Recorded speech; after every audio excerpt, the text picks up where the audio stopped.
Hi everyone, welcome to the taster session for SQE2. Bear with us, we're just letting everyone into the room, and so we'll give it a couple of seconds just for everyone to get logged in and to get their audio to work.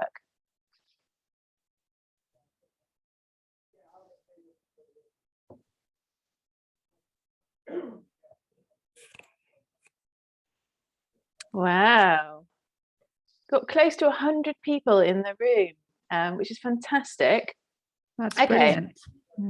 Shall I start, Tracy? Yes, please do, Emily. Yeah. Okay, well, it's lovely to see so many of you here, and we know as learning coaches that you have all been very eager now that the exam is out of the way. You can breathe a huge sigh of relief that you have completed that stage. There's been a lot of appetite and a lot of inquiry about SQE2 because obviously you're all starting to think about the next stage. So lovely to see so many of you here. What we're going to do today is we will talk about the exam format of SQE2, so to give you an idea of what to expect, so you know what SQE2 will involve. Then we're going to look at a couple of sample questions from SQE2 to give you an idea of each individual assessment format, the kind of preparations that you'll be needing to think about in order to get ready for the assessment. So we'll look at advocacy and legal research in a bit more detail to give you a little taster and a little flavour of what the SQE2 exam will actually involve. And then Tracy is going to talk to you about the BARBRI SQE2 course. So she'll explain how it works and how it will get you ready for those assessment formats that we've looked at. Okay, but I'm going to start by talking you through the exam format itself. So just to explain a little bit about what SQE2 will involve. And I'm sure that you're not surprised to hear that it's going to be very different to SQE1. So far, the examination that you have completed to this point has focused on legal knowledge. You have done this grueling test, 360 questions, making sure that you understand every little bit of a huge and broad syllabus. In SQE2, the focus shifts to skills. So you are still being assessed on the law, but you are being assessed within the framework of different skills that you will be needing to be able to exercise as a solicitor in practice. So the skills that you will be examined in, you can see up on the slide, they are interviewing and then following on from the interview, writing up an attendance note, advocacy, case and matter analysis. So can you find a practical solution that helps advance your client's case? Legal research, legal writing, so writing a letter or an email, often to a client, and legal drafting, so drafting legal documents like, for example, a contract or a particulars of claim, that kind of thing. You are still being assessed on the law though. So although the focus is skills, you are not only being assessed on the skills, you are also being assessed on legal content. So you are being assessed in different practice areas. And the practice areas that you'll be assessed in are criminal litigation, so criminal law plus the criminal procedure part, dispute resolution, which will cover civil litigation as well as elements of tort and contract, property practice, which covers parts of land law as well as the practice side, wills and probate and practice, which you've covered for SQE1, of course, and then business law. Ethics, just like in SQE1, can come up in any of the assessments. So you need to be familiar with ethics as well. So I suppose the good news on legal content is twofold. First of all, you are not being assessed on every part of the SQE1 syllabus. Things like solicitors' accounts would be practically impossible to assess within the format of the SQE2 assessments. So it's only elements of the SQE1 syllabus that you need to be familiar with. And the second bit of good news is that I'm going to show you in a minute how many assessments you need to do, and there are a lot of them, but each of the assessments is relatively short. They're between 30 minutes and an hour long. And what that means from a practical point of view is that they are looking at whether you can give preliminary advice only. So you need to know the main principles, the key points, but they are not assessing you on the nitty-gritty detail like they did in SQE1. You're doing a number of questions in a short space of time. You're not doing 360 questions on every part of the syllabus. So you need to remember the key principles, not every part of what you've been studying for SQE1. Okay, so how does this break down in a bit more detail? Well, you can see up on the slide a summary of the assessments that you need to do. And I suppose the first thing to note is that it splits into two parts. You have got oral assessments and you have got written assessments. Now they are scheduled separately, and that's really important because the orals you have to do at Kaplan chosen venues, which will be in London, Manchester and Cardiff.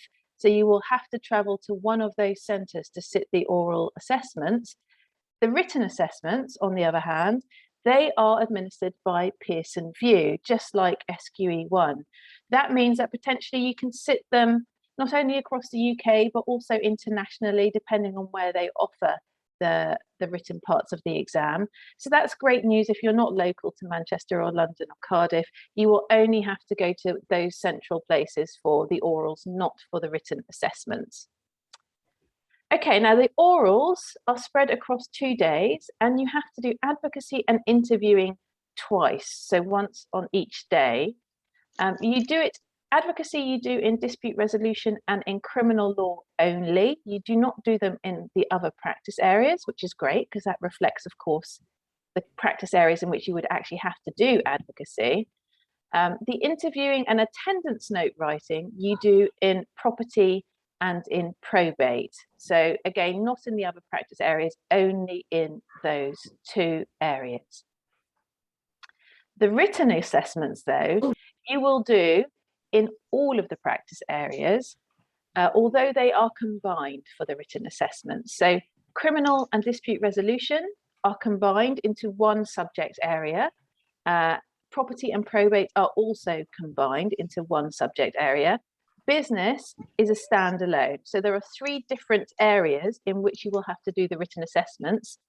And in each of those 3 areas, you do 4 written assessments, the same 4 written assessments. So you do case and matter analysis, drafting, legal research, and legal writing in each of those 3 areas.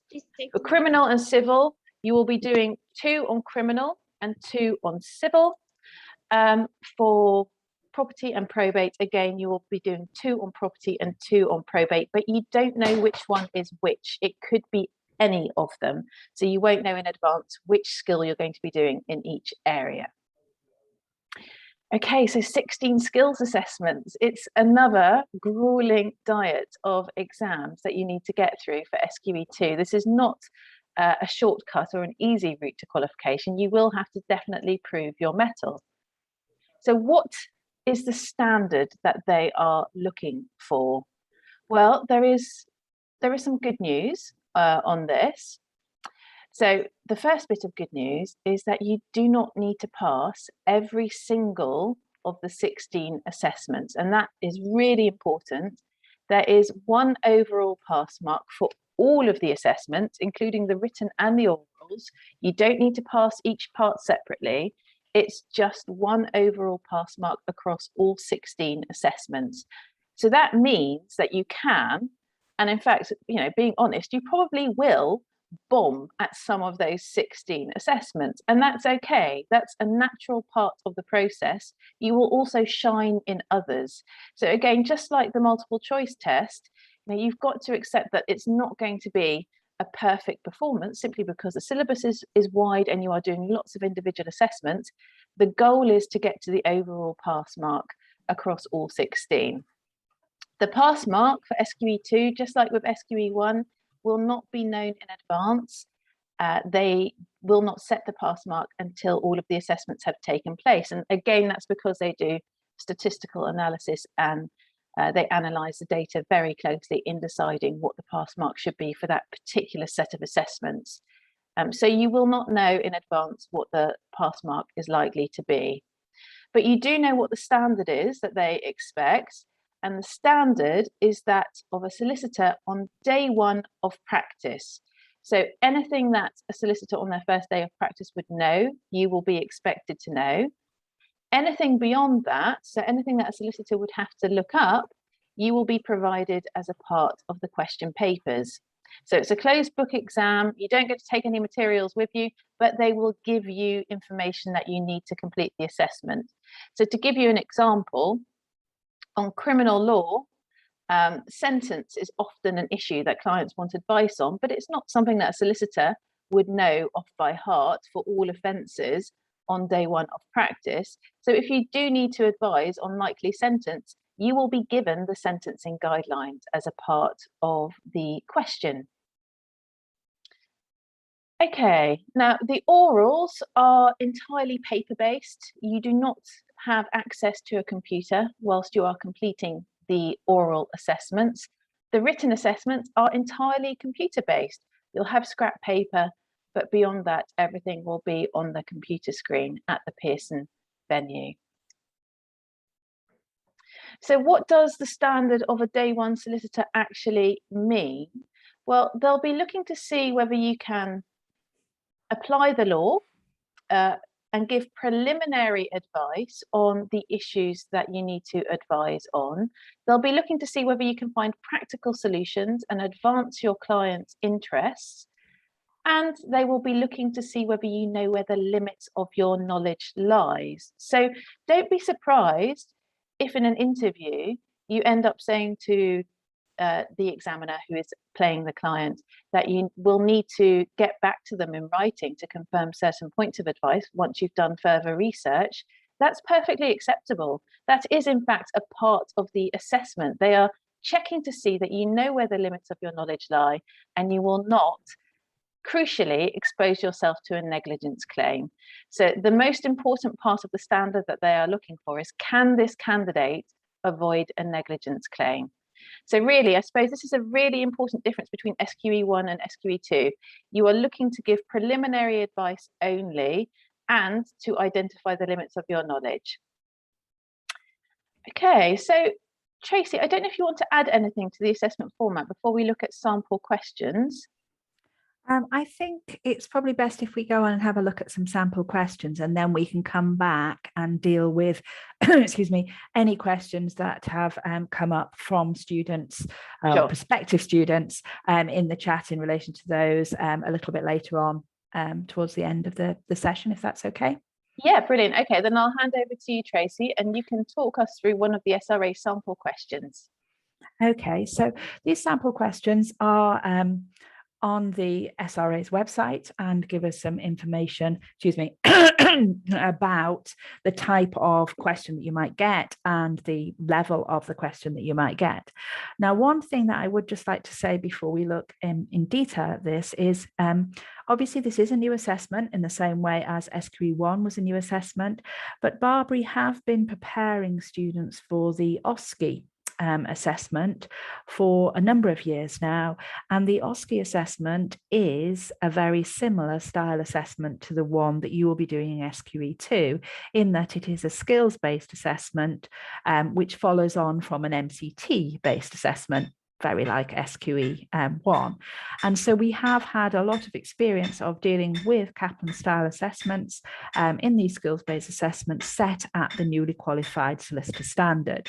And in fact, in our July OSCE students who sat the exam in July, the pass rate from our students was 88% for that assessment, as opposed to a published pass rate for Kaplan nationally of 77%. And in April, again, our pass rate was 83% compared to the standard pass rate of between 68 and 71%. So we have had a lot of experience at actually getting students through this type of assessment, and our students do well. So just to give you a little bit of confidence that although this is a new assessment, we are at BARBRI very well prepared for these types of assessments. When we look at the the assessments we're going to be looking at, Emily said, at advocacy and also at research. So in relation to advocacy, this is a 60-minute assessment.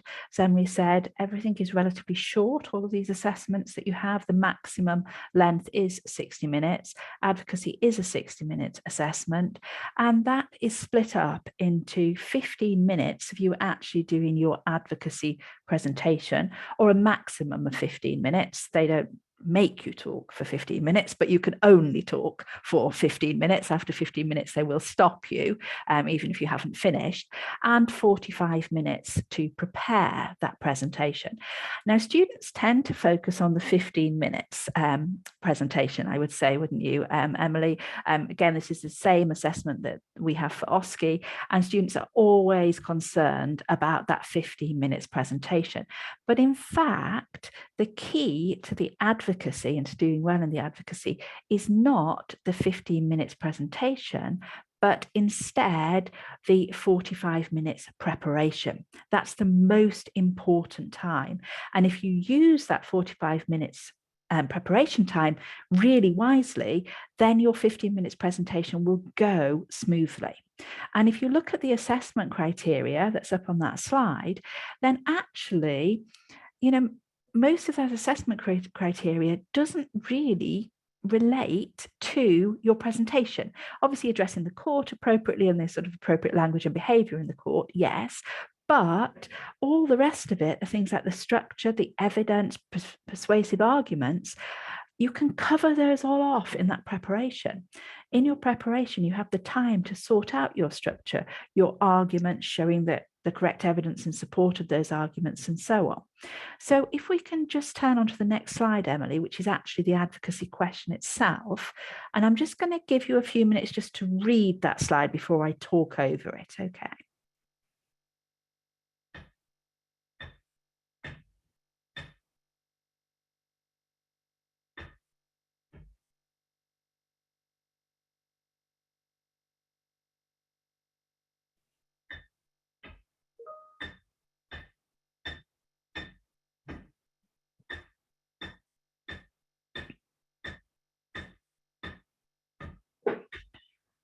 Okay, I hope you can hear me as well. I've got builders banging away behind me, so I hope it's not too disturbing. But okay, so when you look at your advocacy question, there will be a lot of documents for you to look at in advance. It's common to have upwards of 20 pages.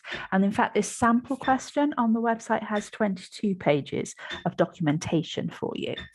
But, and a bit like our systematic problem solving when we're talking about how to read a multiple choice question, you don't start your advocacy preparation by reading through each document from start to finish. Okay. Instead, you spend some time actually on that question itself. And Emily, if you could just flip on to the next slide as well, just so you've got a chance to read the second bit of the question before I talk about it.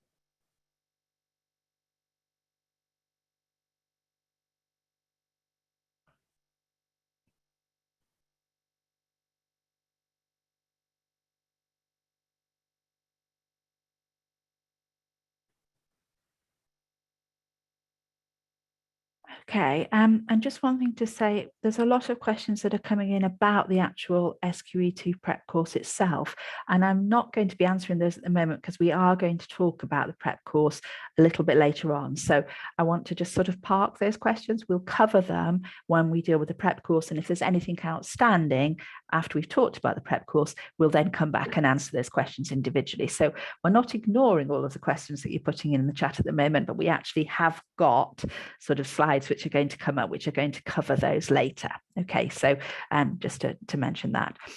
Okay, so if you actually look at those instructions in detail, they give you an awful lot of valuable information. It tells you who your client is. It tells you what you're actually doing for your client. So here, what he's charged with. It also gives you a little summary of what all of those documents are. So you want to take that time to actually think about that first of all, before you even start reading your documents. And you'll see as well at that end, that last bit of that question, it sets out really clearly what the issues are here and what it is that you're actually being asked to do.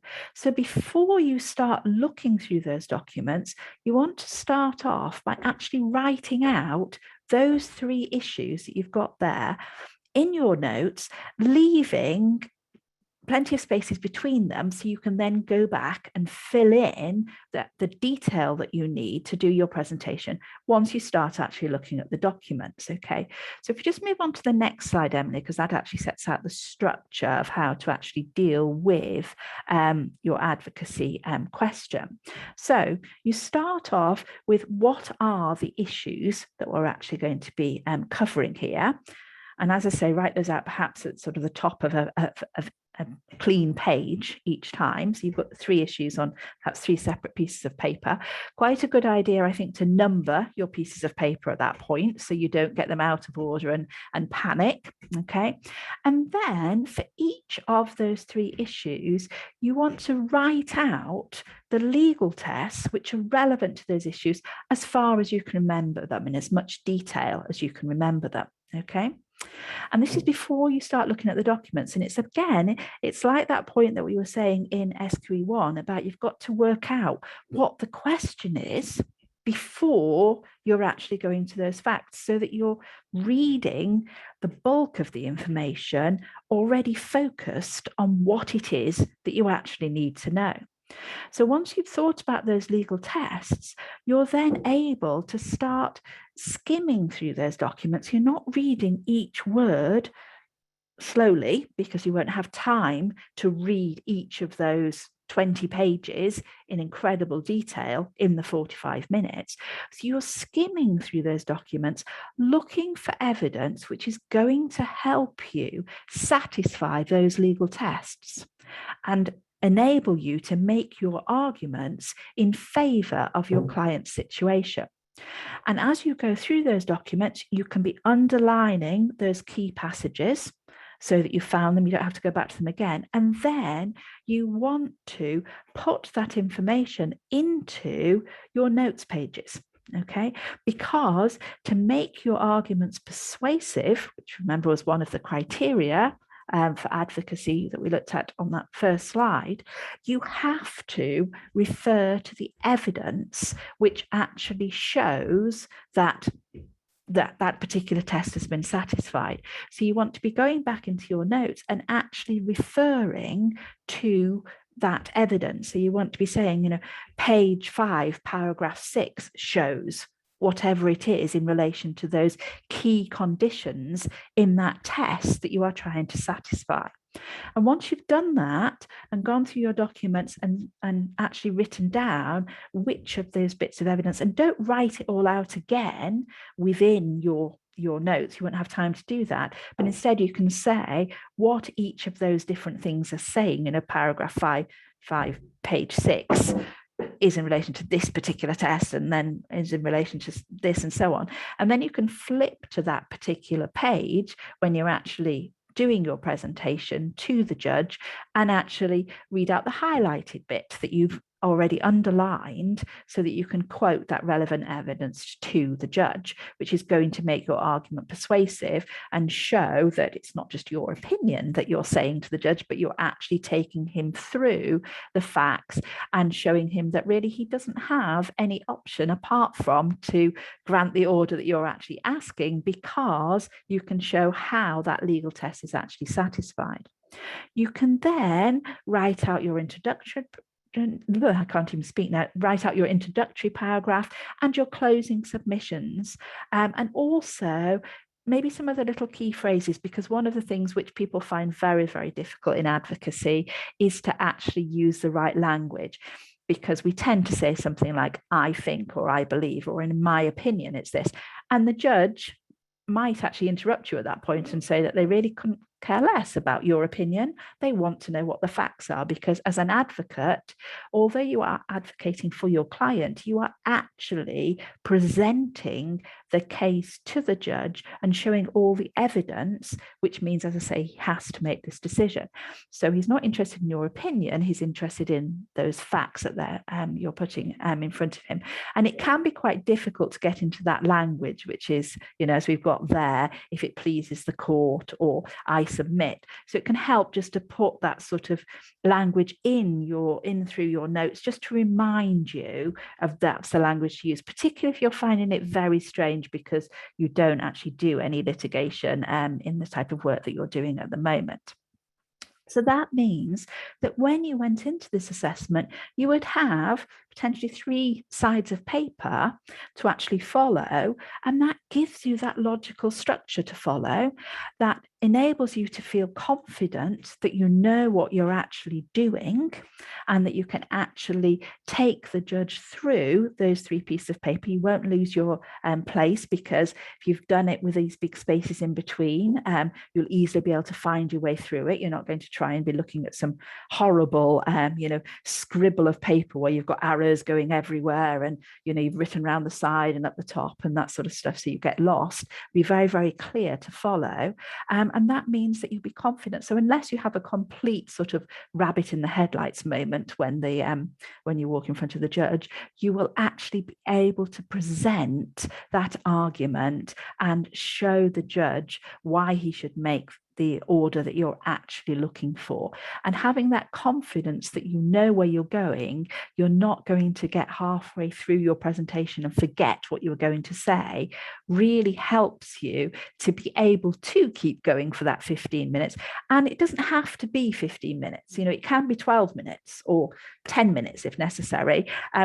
2 or 3 minutes is probably not going to be enough, but you don't have to keep talking for the full 15 minutes. You just have to present the evidence well to the judge to take them through those legal tests and satisfy them, so that you can then submit that they will actually make the order that you've actually asked for right at the very beginning.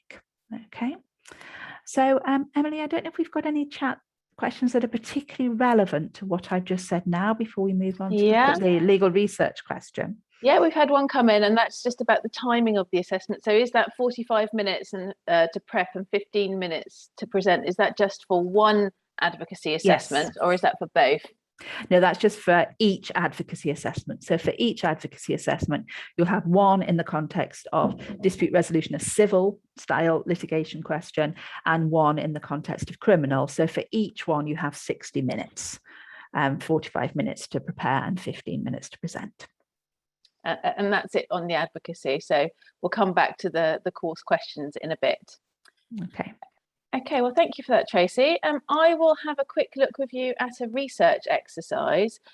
The reason why we've chosen these 2 is hopefully it's showing you that what the course is going to teach you is how to have strategies on meeting the marking criteria that Kaplan have set. And advocacy we've chosen because I know many candidates fear that one most of all, over and above all of the other skills assessments.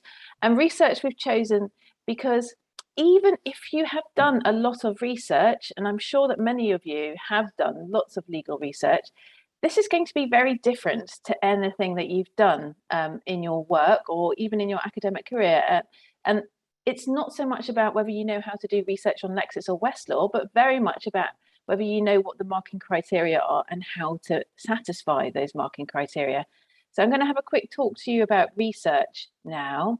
You can see the marking criteria up on the slides. And again, you've got 2 sets of marking criteria, one for skills and one for law. Your grade will be split 50-50 between those 2.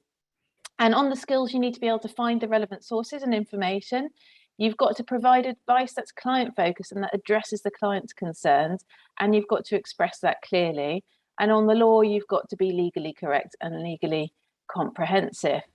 Now, the format of legal research is, again, 60 minutes. You will be online, you will be on a computer, you will be typing your advice, and you will be required to type that answer in 2 sections. Your first section is the advice section.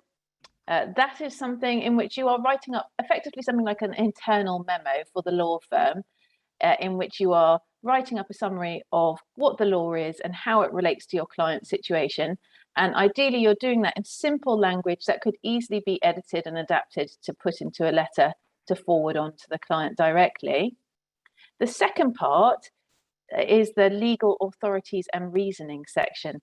And the best way to think of that is, if I submitted this to a partner in the law firm and they wanted to go and look something up regarding one of the points of advice that I'd written, would they be able to find it easily by looking at the authorities and reasoning section?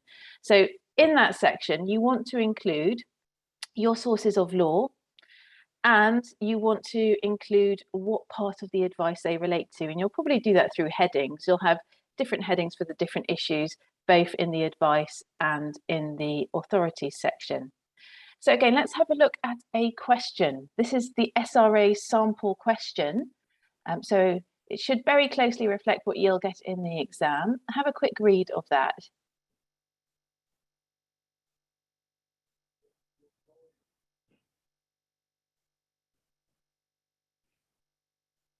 You'll see it's a lengthy fact pattern. And if you've got onto the second paragraph, you're probably thinking, okay, this is criminal law, but I don't know anything about dog attacks. That's not covered in the SQE1 syllabus. So I have no idea on this. So the first thing to say is, if you find that the law is outside of the syllabus in legal research, don't be alarmed. It's supposed to be outside of the syllabus. That's the whole point of legal research. They're not assessing whether you know about dangerous dogs.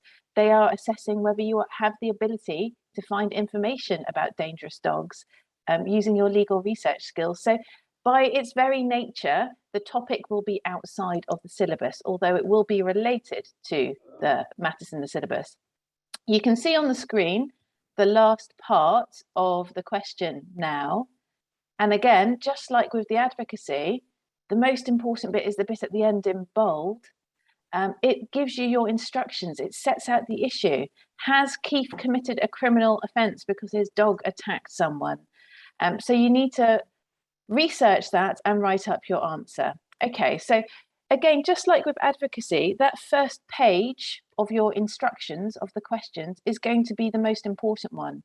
Really crucial that you identify this and recognize it early on, because for the research question, you actually have 35 pages of instructions, and you have a 1 hour assessment. There is no way you are going to be able to read all 35 pages in detail.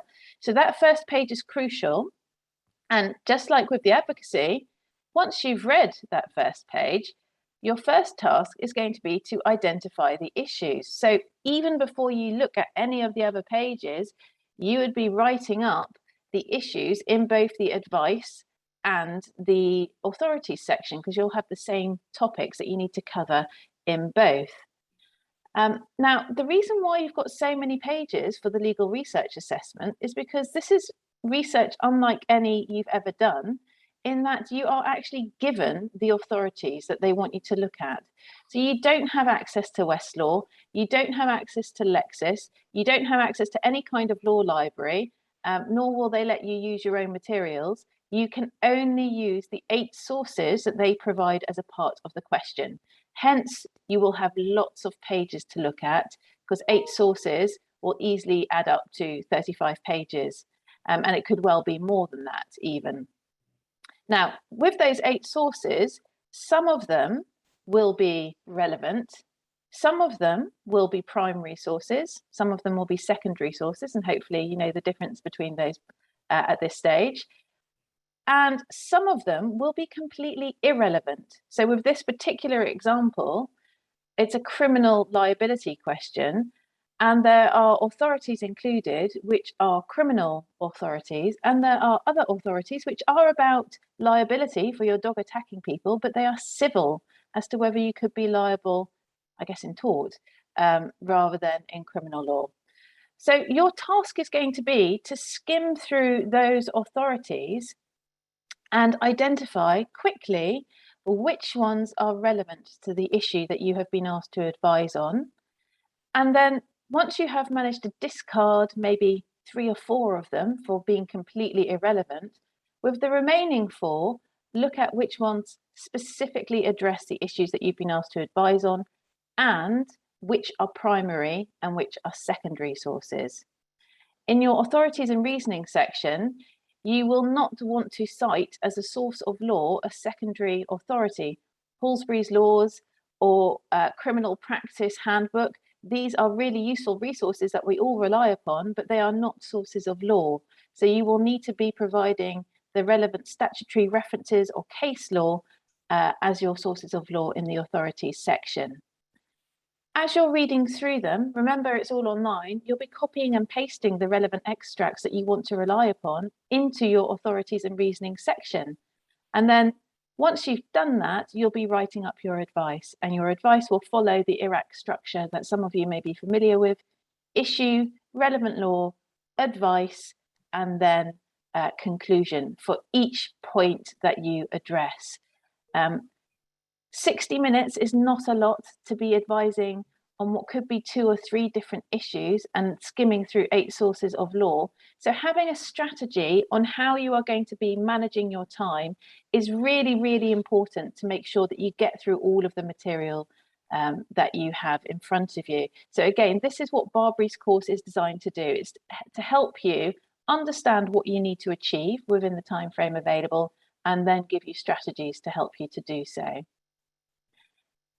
Okay, that is all I wanted to say on legal research. Any questions on research, Tracy, before we move on? We've had one that says, what is the IRAC structure, the IRAC structure? So it is a structure that you can use whenever you are answering a problem question in law. And it is designed to make sure that you are really, really clear. So I stands for issue, R stands for relevant law or rules, depending on who you listen to, but let's say relevant law. A stands for application, and C stands for conclusion. So you follow those 4 steps for each point of advice that you give, and that way you are going to be really, really clear in the way you write up your advice. Any other questions? Claudette has asked about, once you've copied and pasted primary sources, do you need to write anything else to introduce these? All you need to do, Claudette, is relate it to the relevant section of your advice. That's the reasoning part of it. So, for example, if you've got 3 different issues on which you're advising, you would probably have 3 different headers that list the different issues in the authorities section as well, to make it clear which part of your advice that authority relates to. But you don't need to provide a research trail or breadcrumbs or anything like that. In that sense, again, it's probably unlike any research assignment you've ever had to do before. Okay, and then the final question from Rodrigo says the difference to OSCE would be that we do not get access to Westlaw and LexisNexis. And yes, that's correct, because instead of you actually having to find the relevant law, it is actually given to you because you have those correct sources. But as Emily says, you often have some incorrect sources as well, perhaps some red herrings, some sources that are designed to perhaps mislead you a little bit or take you down the wrong alley, which you might have potentially done if you'd actually done that online research yourself. So it gives you that in I'm saying in paper form, but it is actually going to be online, but you have access to those different sources, but you don't have access to anything outside that. So you couldn't check it. You couldn't, look at anything else different to the sources that you've actually been given. Yes, in that sense, it's very different to OSCE. Yes. Yes. Okay, great. So now I think we come on to the point that most people seem to have questions about. So Tracy, I'll hand over to you to tell us a little bit about the BARBRI course. Okay, so why study with us? What does our course actually do? So the first thing that I want to talk about is not actually on that slide, but it's actually pre-course, shall I say that, because what we're actually doing is that we will give candidates early access to the course, obviously subject to enrolment and so on. And So, for example, the first SQE2 course is actually going live in terms of the SQE2 course on the 10th of January. That's when the course starts. But we will actually be giving students access to some of the materials from about the 13th of December. And what will be available in those pre-course materials will be our SQE1 materials. So that will be our study guides and also the online lectures, and a diagnostic test, which is basically 90 questions on FLK1 and FLK2. So that enables you to actually check that if you've just done the November exam, you can actually still remember that material that you knew for the November exam. And if you're coming to SQE2 from a different route, so if you didn't do the SQE1 exam in November, perhaps you're exempt because you've done the LPC, or you're within that up to August 2023, you've done the QLTS MCT, you can go straight on to SQE2 for a limited time period. So if you're coming to SQE2 through being exempt from SQE1, it gives you the opportunity to check that you actually know the material that was covered in SQE1. So I think we might have had a question earlier on about somebody who's coming in that route, from the LPC route or from the QLTS MCT route. And so the materials which are on SQE1 that weren't on MCT, for example, you can spend some time actually studying those and looking at those to make sure that your knowledge is up to speed. You can test yourself using the diagnostic test, and then you can go back to the electronic study guides, which are basically the textbook, and also the lectures to watch those if you need to. Now, those materials will be available throughout the whole of the SQE2 course as well. So if, as you're doing one of the exercises, you think, actually, I'm not too sure on the law on that particular point, you can go back into the SQE1 materials to actually revise that law. You'll get the electronic books and you can search in those electronic books. So you can just put in the appropriate wording for whatever it is that you're searching, and it will take you straight to those relevant pages. So that's available both before the course starts for you to do some brushing up or checking if you feel that that's necessary, and also throughout the SQE2 course in case you want to go back to that sort of law and knowledge that you actually studied before for SQE1. Now, some of the SQE1 materials will not be examinable in SQE2. So Emily mentioned solicitors' accounts. So we won't be putting solicitors' accounts materials on there because you don't know it. I'm sure loads of you will be absolutely thrilled about the idea that you don't. Emily in particular is very thrilled that she doesn't have to know anything about solicitors' accounts for SQE2. Also, constitutional law is not examinable on SQE2, so we won't be putting those materials on. We will be putting the legal services materials on in full, but in fact it's only money laundering and financial services out of legal services, which is examinable in SQE2. We will point that out to you so that you don't read all of the rest of the materials that you don't need to know for that. So before you actually start the course, and as I say, as you're going through the course, you've got that basic law that you can go back to and check if you want to. Okay. Now we do have workbooks which are similar to the study guides for those of you who've studied with us before. Now those workbooks are much shorter than the SQE1 study guides, and the reason for that is because you have already done the law. So we do not have to cover the law again. And that's also a reason why our course is 12 weeks long, because what we're concentrating on in our course is the skills, because you already know that law. And so therefore, what you need to know is how do you actually use that law that you already know, and how do you apply it in these particular skills contexts? So we're going to be really concentrating on the skills and how to actually improve your skills so that you know what the assessment criteria are, you know what to expect, and you have the confidence and the knowledge to do well in those skills assessments, which are very, very different to a multiple choice set of questions, which is what you've obviously just done. So those workbooks are looking at the law that you've already done, but through the sort of lens of how the skills assessments are going to be.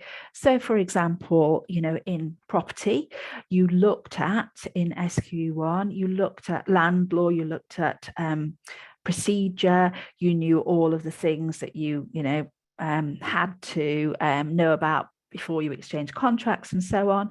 But in the SQE2 assessment, you could have to, say, draft a contract. Well, it's one thing knowing what land law actually says and so on, and another thing when you're actually looking at the box on the front page of the contract going, oh, encumbrances, what do I put there? Oh, special conditions, what do I put there?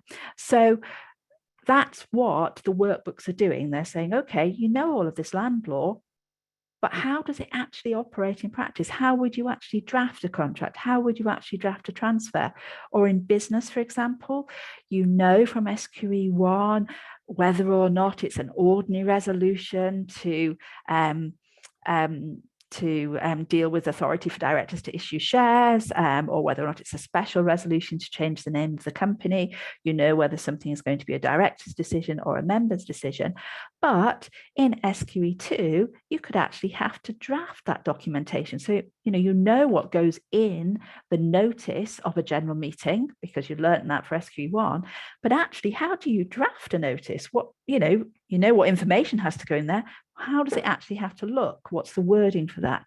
So that's what we're actually going to be concentrating in the in our course. Okay, so those workbooks will be available both electronically and in hard copy. So you will have them both electronically and in hard copy as well. And the course, as I say, takes you through the idea that you have no idea how to actually do an advocacy presentation or no idea how to draft a document, and you will be taken through from that no knowledge through to a position when you will be actually able to do those assessments to newly qualified solicitor status. And over the 12 weeks of the course, we anticipate that you're going to be spending 10 to 15 hours a week studying on the course. Now, the reason it says 10 to 15 hours is because it depends on what you're actually doing day to day in your job.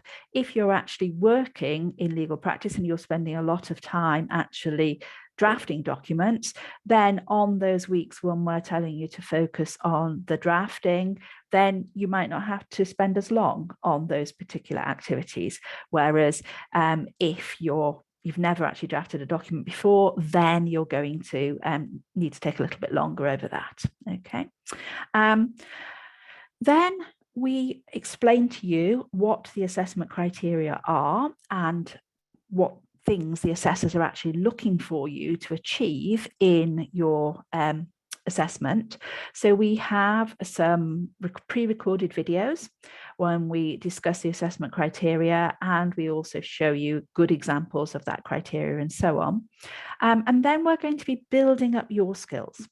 So we start off with exercises that we call scaffolding exercises, which are basically giving you the opportunity to do small parts of each of those skills assessment criteria. It's not a whole thing from start to finish, but looking at particular parts of it.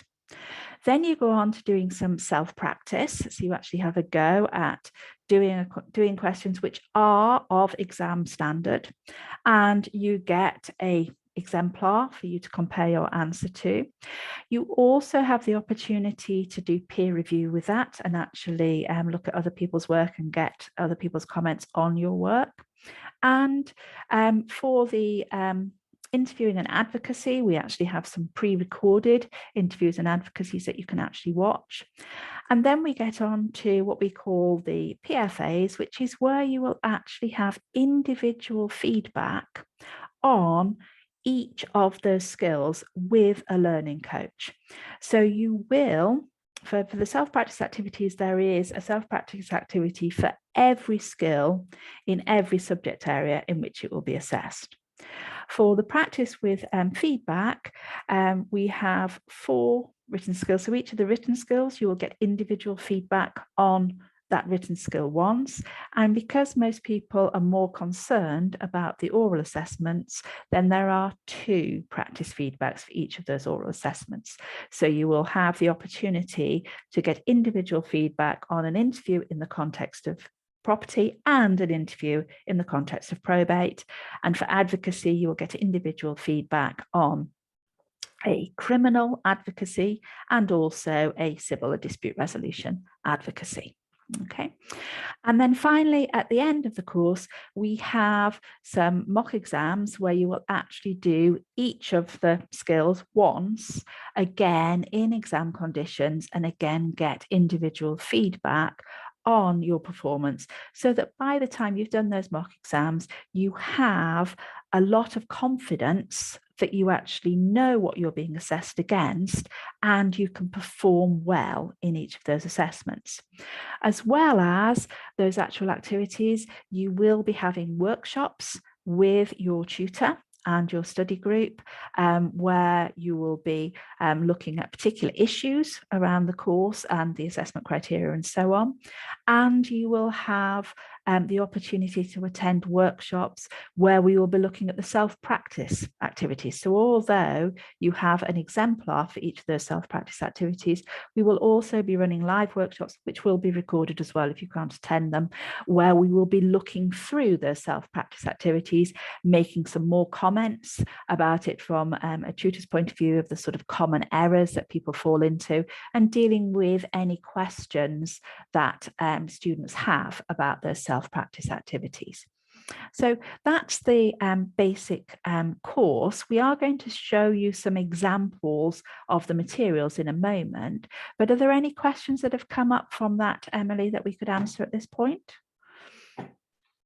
There are a number of questions coming in, Tracy. I've fielded some of them online. I wonder, I'm aware that Husnara is here as well, and I think she's only available until 1 o'clock. So I wonder whether we should hand over to Husnara quickly, just for her to address the career service that we can offer at Barbary as well. Hi, Husnara. Hi, can you hear me? Yeah.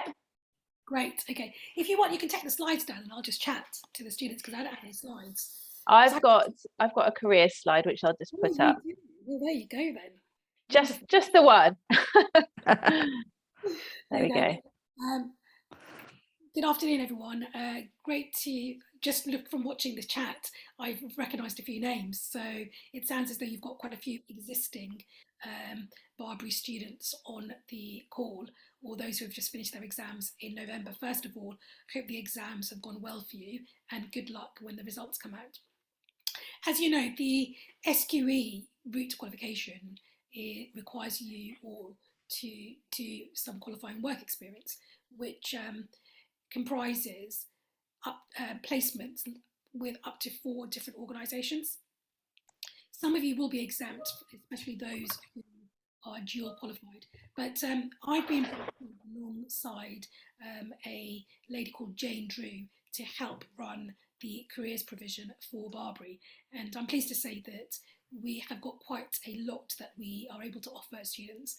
We, as well as offering appointments with the Careers Clinic, which lasts 30 minutes and are done via Zoom, we're also putting together a Careers Hub, which we'll be adding lots of new content to in the new year, which will walk you through the different methods by which you can gain qualifying work experience.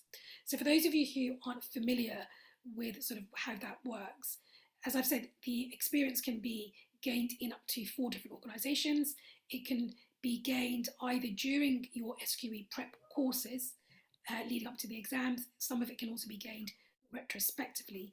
The key is that it needs to be confirmed by a qualified solicitor who is admitted in England and Wales. They don't need to be practicing, they need to have a practicing certificate though. The alternative, they can be the work can be confirmed by the compliance officer in your organisation. What counts as qualifying work experience includes a number of things.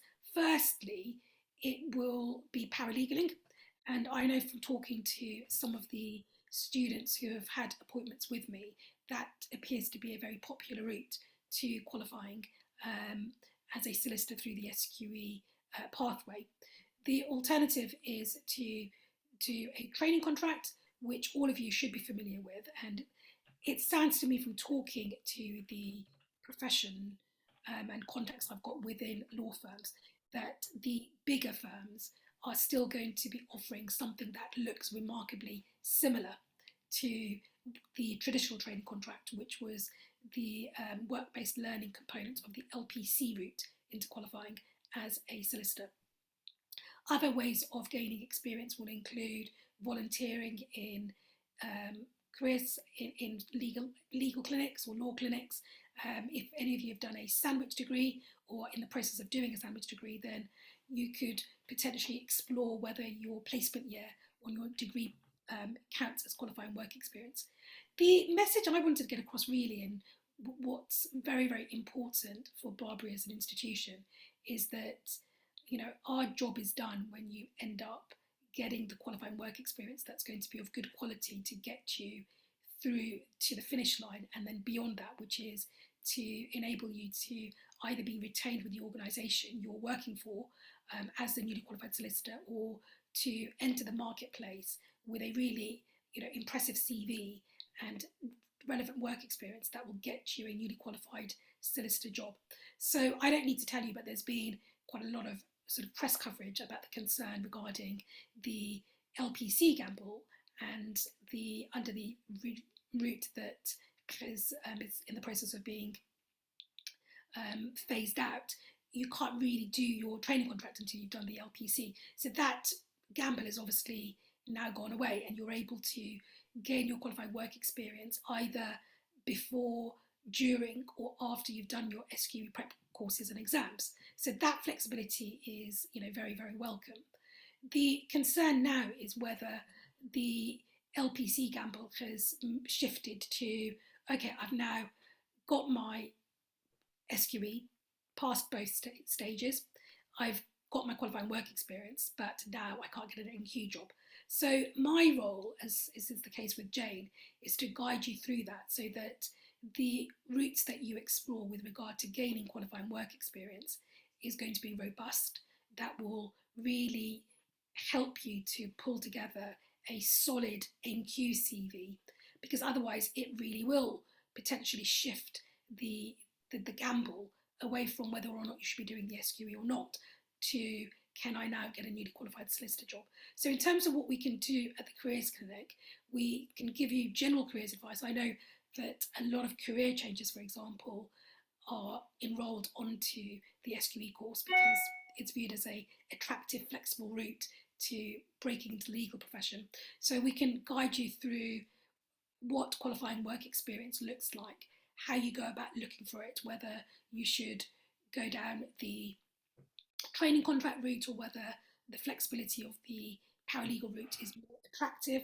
We can review CVs, help with application forms, and all sorts. So my background, just for those of you who are interested, is I was a qualified solicitor. So back in the day, I did the LPC and then the training contract with a magic circle firm called Linklaters, before then switching to journalism. And I've now been working as a freelance consultant for, 8 years.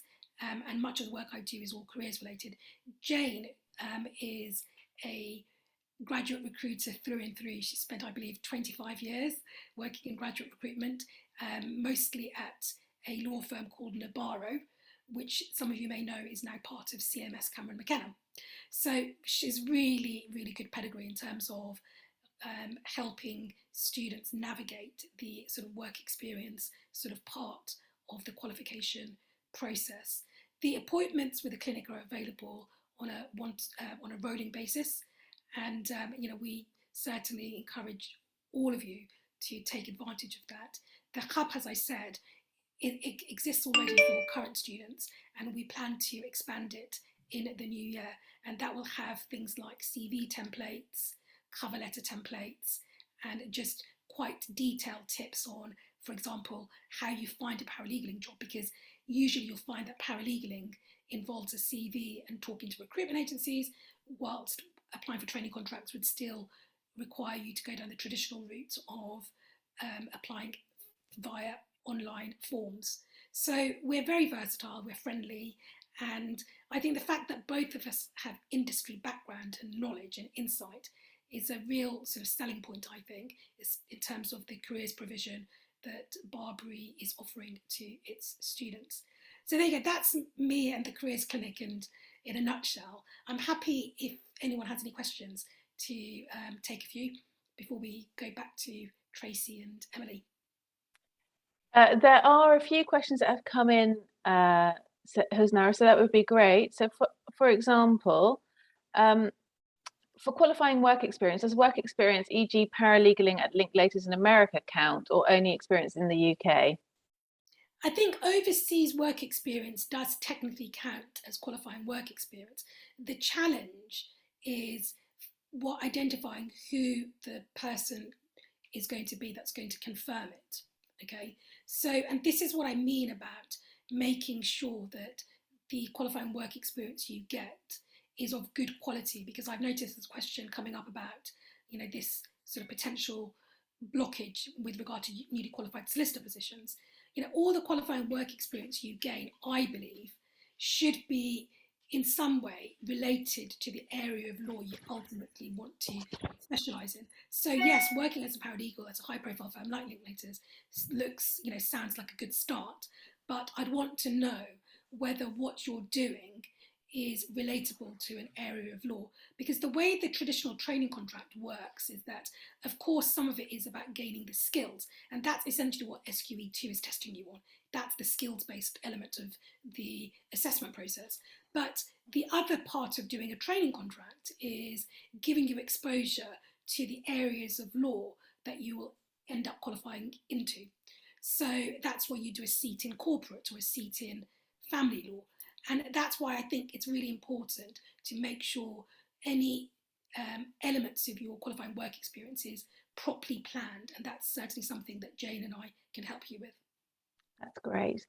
You've addressed a number of questions with that answer. So I'm going to go straight to Judy, who says, how much of a barrier would age be to gaining a newly qualified position? I was a head teacher for many years and then retrained in law. I've worked as a caseworker for 2 years. Age is not an issue. I've known someone who qualified at the age of 50. I have lots of people in my network, which is very, very extensive. If you don't believe me, just check me out on LinkedIn. And loads of mature candidates have gone in. And I think that in some ways, by being a mature candidate or a career changer, you have the added advantage of the fact that you've got life experience, you've got sector experience, you've got far more robust examples, I think, to answer those dreaded competency style questions that you can't get away from when trying to fill in an application form. So for me, it absolutely isn't a barrier. You need to own it. You need to own that life experience you've gained and use it to your advantage. And it makes you stand out, I think, than all the slightly younger or more fresh-faced candidates. So yeah, I don't see it as a problem at all. One of my best friends, in fact, was a teacher, not quite as senior as you. She was head of department, spent 20 years working as a teacher and qualified as a solicitor at the age of 42. Great. I think you've hit on most of the questions that have come in, Husnara. So thank you very much for coming and talking to everyone about QWE. I'll end this slideshow and just go back to where we were on the BARBRI course. Thanks, everyone. Have a good afternoon. Bye-bye. Thanks very much, Husnara. Bye, Husnara. Okay, so can you see that all right, Tracy? Is that displaying properly? Yes, we can see that. We can see that. Perfect. Okay. Okay, so there have been a few questions about sort of timescales and so on. So I'll just deal with those. So our SQE2 course starts on the 10th of January in terms of the work that you're doing for SQE2, so the skills-based work that you're doing for SQE2.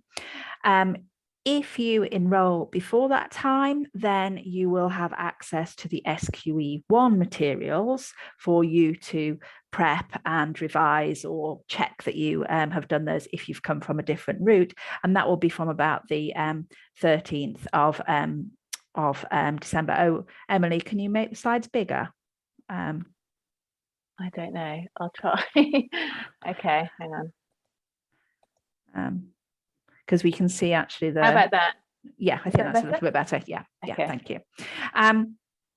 So if you enroll ahead of the middle of December, then you will have access to the SQE1 materials and the sort of diagnostic part of the course at that point, and then you will get access to the rest of the course after Christmas in January. We would recommend that you sign up so that you are ready to start the course on the 10th of January. And the reason for that is it's 10 to 15 hours a week. As I said, it is a little bit flexible depending on your background and your experience and so on, but it is only a 12-week course, unlike some of you who might have been on the 40-week course, for example, for SQE1, which means that it's quite difficult to catch up a couple of weeks of the course within that time period if you're already working full-time and you have a family, you've got other commitments and so on. So we would recommend that you do actually enroll and start the course.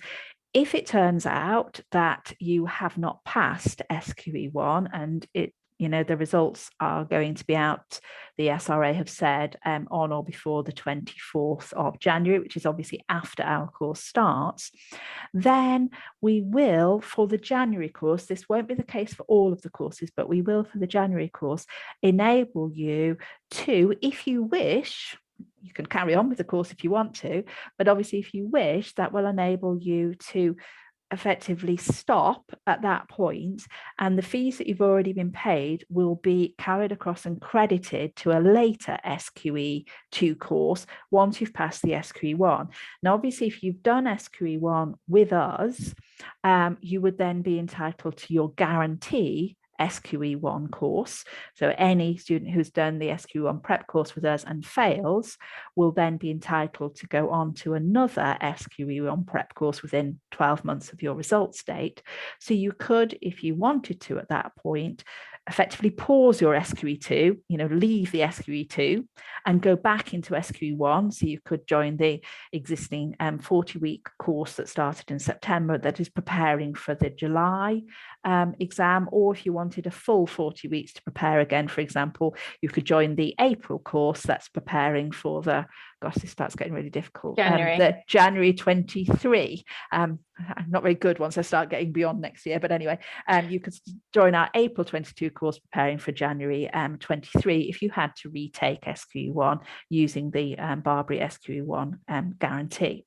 So it would be your choice whether or not you continued under SQE2, and we would recommend that you paused at that point, went back to SQE1, passed SQE1, and then came back onto a later SQE2 course once you've actually got SQE1 under your belt. So we're trying to be as fair as we can to students. And as I say, we'd recommend that you enroll before you've got your results so that you can be preparing through those first couple of weeks of the course in the hope that you've actually got that and you can continue for the rest of the course rather than wait and then have a big rush to try and catch up. And you can enroll on SQE2 to get your place on the exam on the 25th of January. Okay, so you can, we would again recommend that you start the course before that situation as well. Okay, so I think, is that all of the questions about starting the course, Emily? Is there anything I've missed? The only thing I'd say about enrolling both on the course and for the exam is that for both of them, I think I speak for all of BARBRI, but maybe it's just me, so maybe I should say I anticipate that places will fill up. The course is very tutor intensive, so we are limited in the number of places that we can offer. So I'm not saying sign up straight away and rush to it, but don't leave it to the last minute because you may find that places are not available. And Kaplan have assured that there will be sufficient places for anyone that wants to sit the SQE2 exam. But although they have now said on their website, subject to availability, which they didn't say last week. So, and we know from OSCE that places have been very oversubscribed. So if you're planning to sit SQE2 in April, I would say sign up as soon as booking opens on the 25th of January because places may run out. That is certainly what has happened in the past as regards the QLTS. One other question perhaps, Tracy, before we look further at the materials, and that is regarding the guarantee. So you mentioned briefly the SQE1 guarantee, and David asks, do we have a guarantee for SQE2 as well? Yes, there is a guarantee for SQE2, but there are conditions for the SQE2 guarantee to apply. So for the SQE2 guarantee to apply, you must have submitted a minimum number of the PFA assessments. So you have to have actually submitted the written assessments on the deadline or attended the oral assessments, and you also have to do the mock assessments. And it's only if you submit a minimum number of those PFAs and attend the mocks that the guarantee applies, because obviously if you do all of that, you are very, very likely to pass. That's just a condition. We don't have that same condition on completion rates for SQE1, but we do for SQE2 because it is so intensive in terms of the feedback that you're actually getting from those tutors. Okay. I think somebody else has asked, how long can we pause SQE2 if you don't pass SQE? Well, basically until you pass SQE1, Asta, that would be. So hopefully that would be, passing it in the next sitting in July, but ultimately it would be until you'd passed your SQE1. Okay. Great. Okay, I think let's pause questions there and review the remainder of the SQE2 materials that we've got to show. Okay, so the slide that's up now just gives you an example of the property workbook. So remember I said that the workbook is looking at the subject matter through the lens skills, so you can see there that it's giving you different scenarios of what could actually happen. And then some hints and tips of how you would actually deal with this type of question on the assessment. And one thing that you have to remember is that although you are doing these 6 skills, they are not 6 completely different skills. A lot of the assessment criteria and parts of those skills actually overlap. So, if you are doing a writing skill, for example, and you're comparing that to interviewing, well, you're still doing that basic problem solving that you're doing for your client. It's just that you don't have to do the asking of the questions to find out the information, because that's already in the fact pattern that they will give you in the writing assessment. But you're still doing the same thing. You're still having to analyze that information, work out what the client's issues are, and then actually apply the law correctly to that client's issues and deal with the solutions that are available to that client. So these skills all overlap. They're not disparate skills. So a lot of the hints and tips that we'll be giving you will be applicable to more than one skill. Okay, even in legal research, where the law is going to be something, as Emily said, that you don't know because it's not part of the syllabus, there are still overlapping skills. The way that you actually write that first report in a way that is client focused, answering your client's questions rather than just being a talking legal encyclopedia, and also putting it in a way that a client could actually understand. So there are still things which actually overlap between legal research and interviewing, explaining something, and writing, again, explaining it just in the written form instead of an oral form, and the same points for advocacy as well. So they all overlap, okay? Our course, I think there's been some questions, our course, the only course that we have available is a 12-week course, which is a part-time course because we're saying that you should spend 10 to 15 hours a week on it. So therefore, you can do that on top of a full-time job as well. So this is just some screenshots of the skills explanations and demonstrations. So you can see there that we've got in the top left-hand corner, one of our learning coaches and directors of learning, Elisa there is explaining. I'm not too sure which skill she's explaining to Tom there. I don't know if you know, Emily, but anyway, she's explaining one of the skills there to Tom. Then we've got Roy Morgan, looks as though he's doing an advocacy advocacy there with Lydia, and Lydia doing an interview down there in the bottom, and then also somebody's explaining one of the skills criteria to Emerson there in so these are pre-recorded videos which will be explaining to you what the skills assessment criteria are, and also demonstrating how to do some of those skills in different points. Okay, and then here we have a clip of one of our learning coaches, Andrea, who's giving you some explanation about drafting. I don't know if you just want to play that, Emily, if it will actually work for.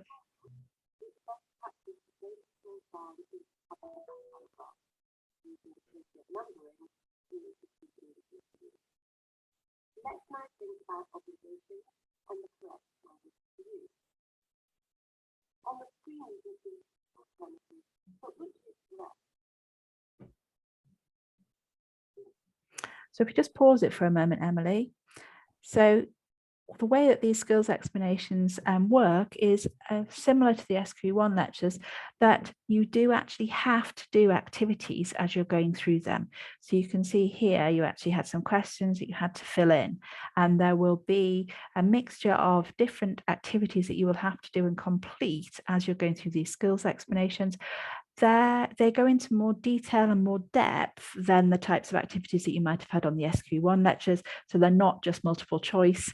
There are some other things that you actually have to do that are slightly more complex than just the rather shorter ones that you actually had in SQE1 as well. Okay. It can be an obligation, but it's a little bit archaic language. It can also be ambiguous. For example, the buyer shall pay the purchase price, which is an obligation, compared with I shall go on holiday next year. It's always better to use less of an obligation within these results. May is a discretion. So, for example, the buyer may terminate this agreement if the buyer doesn't have to, but can to dispute it.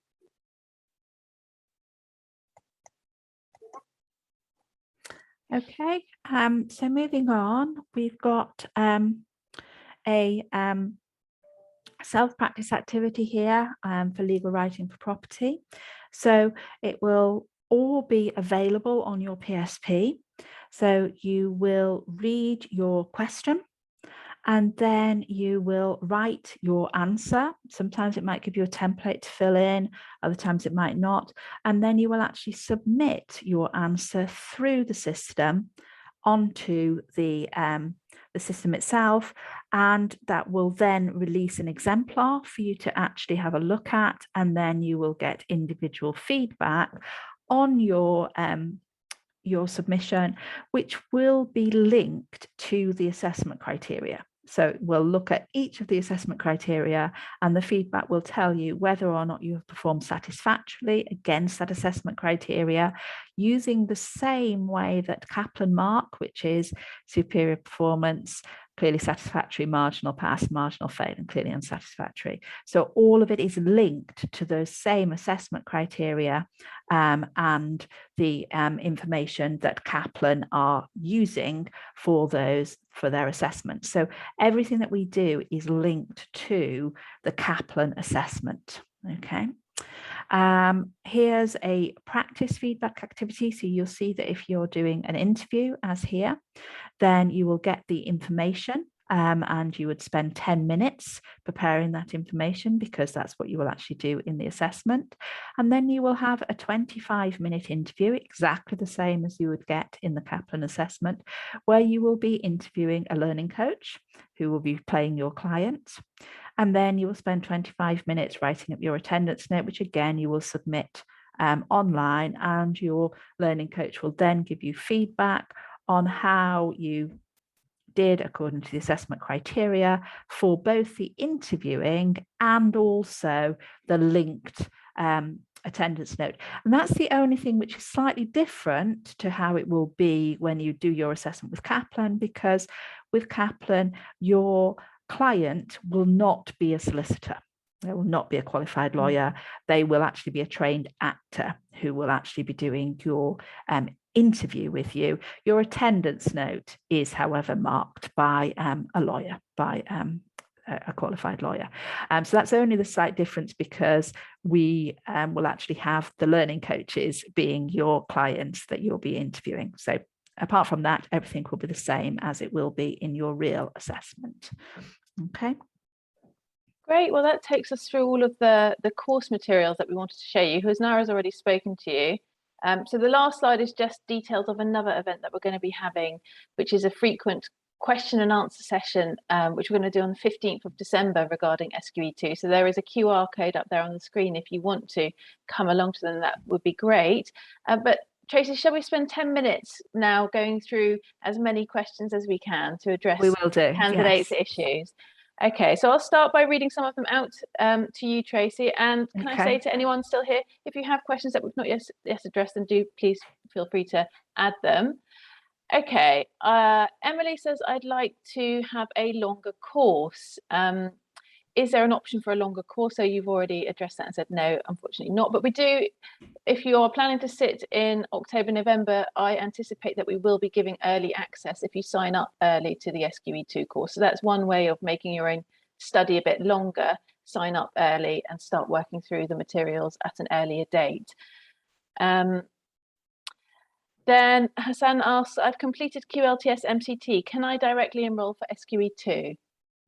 Yes, you can. If you have done the MCT, you have until August 2023 to complete SQE2 and be able to become a solicitor under that route. After August 2023, you would have to sit SQE1 and SQE2. Great. Jack asks, how similar is the BARBRI mock exam to the actual SQE exam examined by Kaplan? So if I'm right in my assessment, Tracy, correct me if I'm wrong, in the mock exam, candidates will be doing each skill once. And so you will be doing 6 mock exams as a part of the BARBRI mock.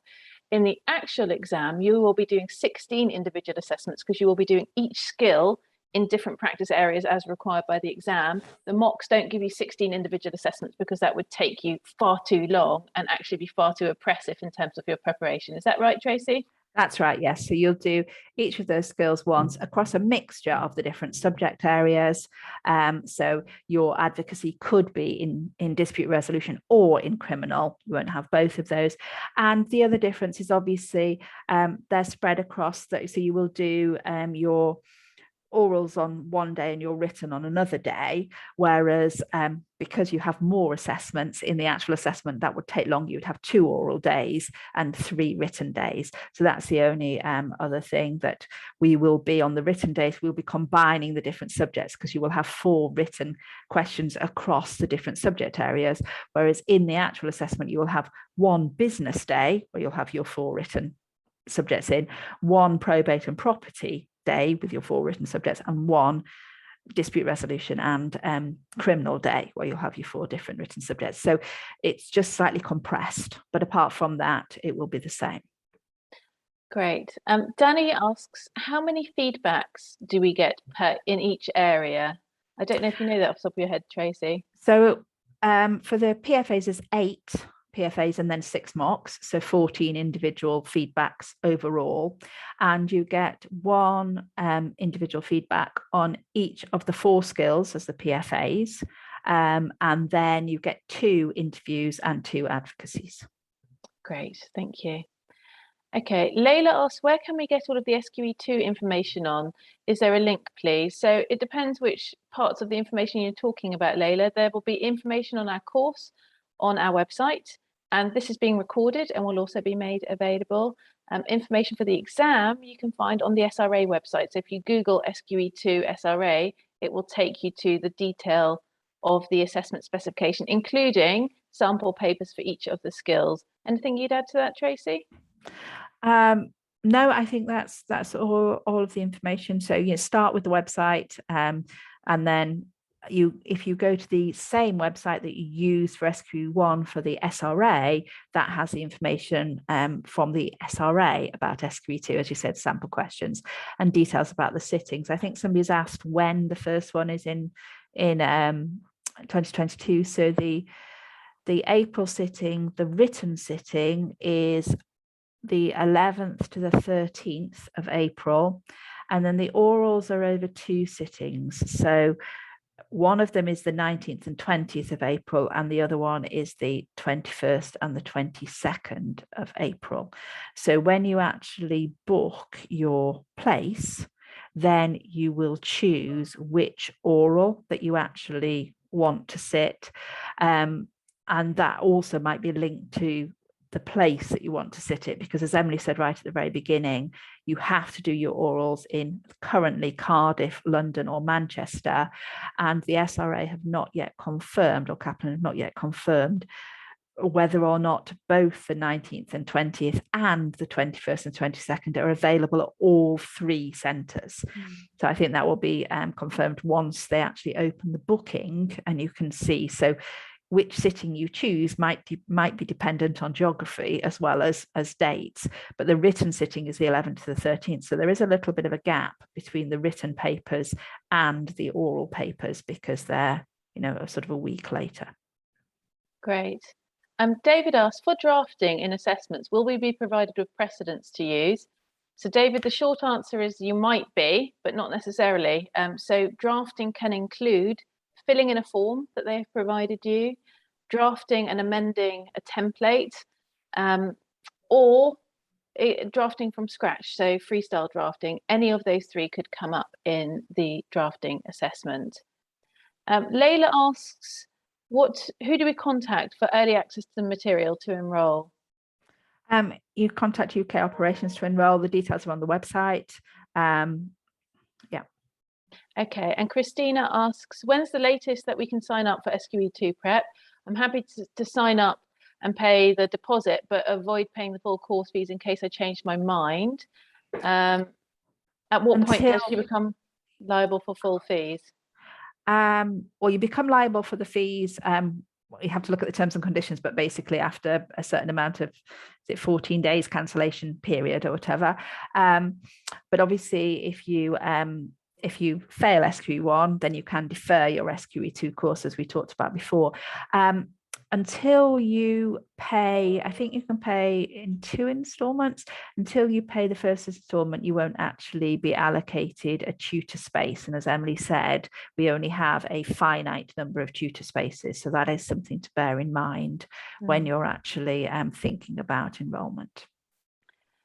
Great. Christina also asked about a public sector discount. I'm not aware of that, and I would say just generally in relation to fees, I would liaise with UK operations at barbri.com. They'll be able to advise you on fees. And then, are all exercises done online, or do we have any in-person meetings? They are all done online through Teams, but the mocks may be face-to-face, Tracy, potentially? Yes, they're not done through Teams, they're done through the system itself, through the actual PSP. And so obviously the written assessments, you will have a deadline when you actually have to submit them by. For the advocacy and the orals, one of the advocacies you submit yourself, you record it yourself and submit by the deadline, but the other 3 will be actually live. So you will be given a specific appointment time to be with your learning coach to do that advocacy assessment or to do that interview. And you will also be given specific times for the workshops as well. Great. Hannah asked, how many days are the exams spread over? So that's 5 days, Hannah, 2 for the orals and 3 for the written assessments. Yeah. Chung asks, what would be Barbri's expected pass mark for SQE2? Well, I gave you the figures for our OSCE pass marks earlier on in this presentation, and we would be hoping to replicate those. So for OSCE, we had in July an 88% pass rate for our students, as opposed to the published national pass rate of 77%. So we would be aiming to do that. For April, it was 83 as opposed to 68 to 71. So we're generally sort of 11-12% above the national pass rate for OSCE, and we would aim for the same for our SQE2. And Sean, in terms of pass mark, there is a pass mark, but it's very different with SQE2 compared to SQE1 because you're talking about skills, which is much harder to put a number on. So I don't know if you know off the top of your head, Tracy, what the pass mark was for the exam. But even without a number, what I could tell you is it's done in bandings as to whether you are at the pass level or not. And translating that into a number doesn't really help you. I think it's much more useful to look at whether you can avoid a negligence claim and whether you are meeting the marking criteria. So, you know, for example, being clear, having a logical structure, addressing the course appropriately, that kind of thing, rather than thinking in terms of numbers. Those numbers don't take you much further to what is required. Tracy, do you have the number to hand? Yeah, it's round about 63%. So between about 62 and 64% is the pass mark usually. Yeah. But as Emily says, it's because the way that they grade it is superior performance, clearly satisfactory, marginal pass, marginal fail, clearly unsatisfactory. It goes down like that. So it's 5 marks for the top mark. And then it means that a marginal pass is 3 marks, whereas a marginal fail is 2 marks. So people don't end up on 50. Do you see what I mean? People end up either on sort of 60 if they're a marginal pass or 40 if they're a marginal fail. So it sort of goes in those types of bands, really. So that's how it actually operates. Have we got any other questions? Yeah, any scholarships available for SQE2? Again, the detail for that will be on the website. Yeah. So. Claudette asks, if you fail one day, do you have to redo all 5 days? So Claudette, it's not about failing one day, it's about reaching the overall mark across all 5 days. And that means that if you do not meet that pass mark across all 5 days, you have to redo all of the assessments. So it's not about your result for each individual assessment or each individual day. It's about your overall result, reaching that overall pass mark. Can you sit the orals outside of the UK, Mark? No, you can't, only in Manchester, Cardiff or London. If you are a returning student, will you be allocated the same tutor as for SQE1? No, you might be, but we cannot guarantee that because there are more learning coaches for SQE2 because it is more tutor intensive, and so therefore an SQE1, somebody who has had their SQE1 students will not have as many SQE2 students. So not everybody would be allocated to their same tutor. Alamgir asks when the later SQE courses start, looking ahead at July. So Alamgir, what I would say is look at the exam date and then count back 12 weeks, add on probably around about 1 week to give you a buffer between the exam. And that's roughly when the start date will be. So if you're starting in July, work back from there. And that way you can figure out roughly when each course will start for any sitting. Will there be any flexibility in terms of timings for the tutor feedback sessions and the workshops so we can do these outside of office hours for students working full time? They'll be at set times. You'll have the opportunity potentially to choose a date or time that fits for you, obviously on a first come first served basis. But if you think about it, because the written submissions, you obviously do in your own time, and then you don't need to have a particular appointment for that. So it's going to be 3 oral appointments. The mocks will be on a weekend. So therefore, that's not going to interfere with your working time.